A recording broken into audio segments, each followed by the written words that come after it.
చూడు తాతయ్య, అన్నయ్య అస్సలు అమ్మ మాట వినడం లేదు అంటూ అప్పుడే ఇంటికొచ్చిన తాతయ్యకు చెప్పింది లహరి. వెనకటికి ఓ మేకపిల్ల కూడా నీలాగే తల్లి మాట వినకుండా ఇబ్బంది పడిన కథ తెలుసు కదా అన్నారు తాతయ్య. తెలియదు తాతయ్య, చెప్పవా అంటూ అన్నా చెల్లెళ్ళు పట్టుబట్టారు. సరేనంటూ కథ చెప్పడం ప్రారంభించారు తాతయ్య. ఒక రైతు తన మేకలన్నింటినీ తోలుకుంటూ పట్టణానికి బయలుదేరాడు. అది 3 రోజుల ప్రయాణం.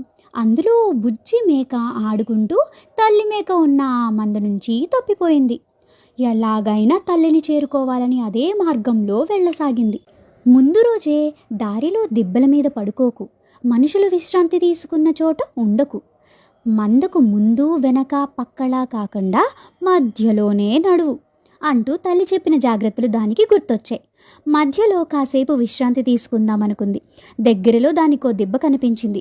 అమ్మ దిబ్బల మీద పడుకోవద్దు అని చెప్పింది. పడుకుంటే ఏమవుద్దో చూద్దాం అనుకుంటూ ఆ దిబ్బ మీద పడుకుంది. అక్కడి ఈదురుగాలిని అది తట్టుకోలేకపోయింది. ఓహో, ఇందుక అమ్మ దిబ్బల మీద పడుకోవద్దనింది అనుకుంది మేకపిల్ల. కాస్త ముందుకెళ్ళగా ఓ చోట మనుషులు విశ్రాంతి తీసుకున్న ఆనవాళ్లు కనిపించాయి. ఇలాంటి చోటు కూడా అమ్మ పడుకోవద్దని చెప్పింది. పడుకుంటే ఏమొద్దో చూద్దాం అనుకుంటూ అక్కడే పడుకుంది.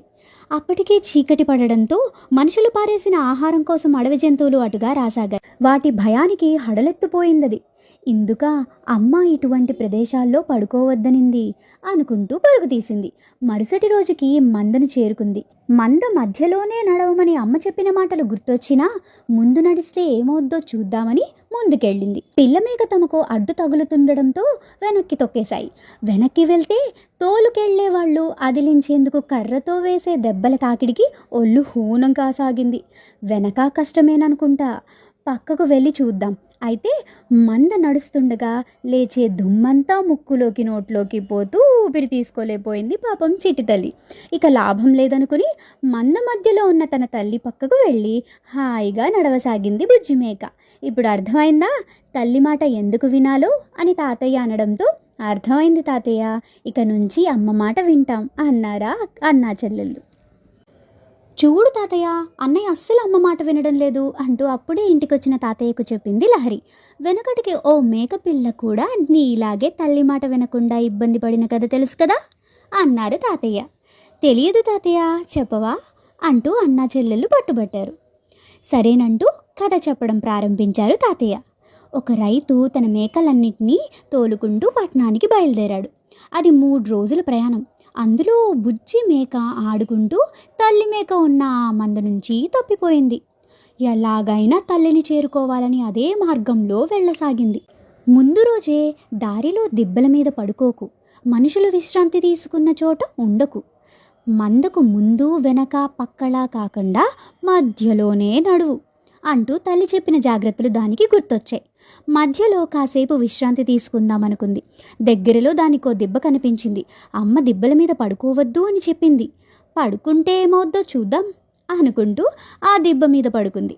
అక్కడి ఈదురుగాలిని అది తట్టుకోలేకపోయింది. ఓహో, ఇందుక అమ్మ దిబ్బల మీద పడుకోవద్దనింది అనుకుంది మేకపిల్ల. కాస్త ముందుకెళ్ళగా ఓ చోట మనుషులు విశ్రాంతి తీసుకున్న ఆనవాళ్లు కనిపించాయి. ఇలాంటి చోటు కూడా అమ్మ పడుకోవద్దని చెప్పింది. పడుకుంటే ఏమొద్దో చూద్దాం అనుకుంటూ అక్కడే పడుకుంది. అప్పటికే చీకటి పడడంతో మనుషులు పారేసిన ఆహారం కోసం అడవి జంతువులు అటుగా రాసాగాయి. వాటి భయానికి హడలెత్తిపోయిందది. ఇందుక అమ్మ ఇటువంటి ప్రదేశాల్లో పడుకోవద్దనింది అనుకుంటూ పరుగు తీసింది. మరుసటి రోజుకి మందను చేరుకుంది. మంద మధ్యలోనే నడవమని అమ్మ చెప్పిన మాటలు గుర్తొచ్చినా ముందు నడిస్తే ఏమవుద్దో చూద్దామని ముందుకెళ్ళింది. పిల్లమేక తమకు అడ్డు తగులుతుండడంతో వెనక్కి తొక్కేశాయి. వెనక్కి వెళ్తే తోలుకెళ్లే వాళ్ళు అదిలించేందుకు కర్రతో వేసే దెబ్బల తాకిడికి ఒళ్ళు హూనం కాసాగింది. వెనక కష్టమేననుకుంటా, పక్కకు వెళ్ళి చూద్దాం. అయితే మంద నడుస్తుండగా లేచే దుమ్మంతా ముక్కులోకి నోట్లోకి పోతూ ఊపిరి తీసుకోలేకపోయింది పాపం చిట్టి తల్లి. ఇక లాభం లేదనుకుని మంద మధ్యలో ఉన్న తన తల్లి పక్కకు వెళ్ళి హాయిగా నడవసాగింది బుజ్జిమేక. ఇప్పుడు అర్థమైందా తల్లి మాట ఎందుకు వినాలో అని తాతయ్య అనడంతో, అర్థమైంది తాతయ్య, ఇక నుంచి అమ్మ మాట వింటాం అన్నారా అన్నా చెల్లెళ్ళు.